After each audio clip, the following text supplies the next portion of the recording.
Both the Lions and Packers rosters have had some significant tweaks this offseason, but there's still a lot of similarities that carry over into the 2025 season. Here are three matchups that I like for the Lions to attempt to take advantage of this weekend. Jahmyr Gibbs matching up with Edgerrin Cooper and Quay Walker, specifically at the linebacker position. These are two linebackers that play very fast for Green Bay. Quay Walker's always had some coverage issues, and Edgerrin Cooper's been outstanding. The Philadelphia Eagles in the playoff game try to utilize a lot of misdirection, a lot of lateral movement going at those guys when you get the one-on-one matchup. So that's a quarters coverage and we can work underneath, or that's straight man-to-man coverage, especially seeing how Jahmyr Gibbs' pass game impact really expanded this past year and what we've heard so far. We're probably going to get a lot of two-back looks in this game, I would assume. Maybe some pony package like Green Bay does. Really, their number two receiver versus Keyshawn Nixon / Nate Hobbs. Now, Nate Hobbs, a new addition. Nixon was there last year, played pretty well at wide corner. Nixon was very solid at wide corner, but this is a team that plays a lot of top-down coverage. They give you opportunities to really snap routes off at the top, win at the catch point physically if you're Isaac Tesla, and potentially make some real things happen with the ball in your hand. I think that they're very sound in the back end. Safety / nickel cornerback duo plays a lot into that,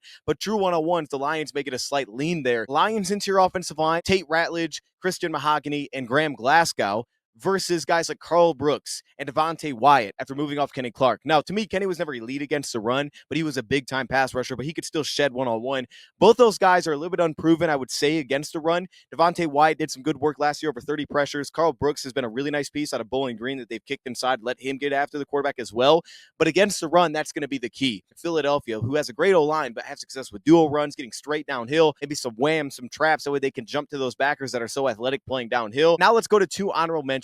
Two matchups that could be looked at much tighter, that could sway either direction. For example, the cornerback room versus the receiver room. For the Lions, DJ Reed, Taron Arnold, Meek Robertson versus Devontae Wicks, Matthew Golden, who's a huge new addition to this, Jaden Reed. To me, I would give the Lions the advantage there, mainly based on what we've seen in the NFL with DJ Reed. I think Taron's going to take a big step this season. But ultimately, there is big newness there with Matthew Golden because they didn't have a number one. They haven't had a number one, but they've tried to get vertical with Devontae Wicks. They also do have real separators amongst that entire group, and they're pretty good in space. It's just the Lions DBs have been great tacklers. Lions interior defense line versus that interior offense line, which also has some changes, mainly adding Aaron Banks to the group at left guard, who is going to be there to move people around. It's like Josh Myers, they weren't getting the movement I think that they were clearly looking for. But now this year, putting Elton Jenkins at center, putting Banks at left guard, and now Sean Ryan, who the Lions could still have success against at right guard, they're going to try to move guys. Tyleek and DJ Reader to hold that down because ultimately, as much as vertical of the passing attack as Green Bay will be, and he may have to play some match coverage in the back end, they want to run the football. And they want to do that with Josh Jacobs. And there's a lot of craftiness. They have the pony sets. They do a lot of counter runs. There's a lot of gap scheme within that as well.